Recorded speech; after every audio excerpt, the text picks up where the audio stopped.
So say I have $10,000 and I invest it in the stock market and I'm getting, what did you say, 8%?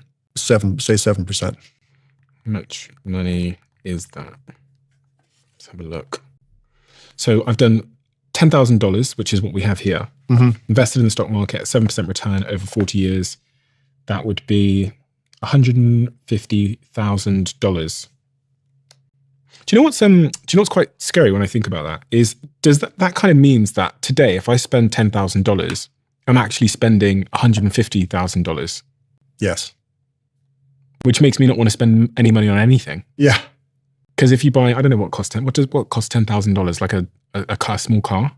Yeah, maybe, yeah. You're actually spending $150,000 when you factor in the fact that if you'd put that $10,000 into the stock market, you could have made 7% a year and it would have turned into $150,000. Yeah, that's one side of the coin. I think you also have to think about any enjoyment or utility that you get out of that car. If that car lets you drive to a job you couldn't have otherwise done, it may have a significant economic value to you in the long run.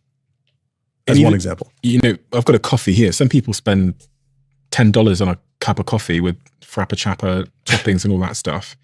Looking at that over the long term, in 40 years, if you'd not bought that coffee and put it into the stock market and got just 7% return, you would have had $150.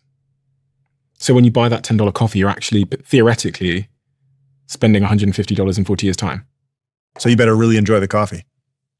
Is there a bit of a fear that it makes us not want to spend money on anything, and therefore we end up having a shitty life in the near term? No, I think that's why this framework, that's why the PERMA framework for thinking about these decisions is so important.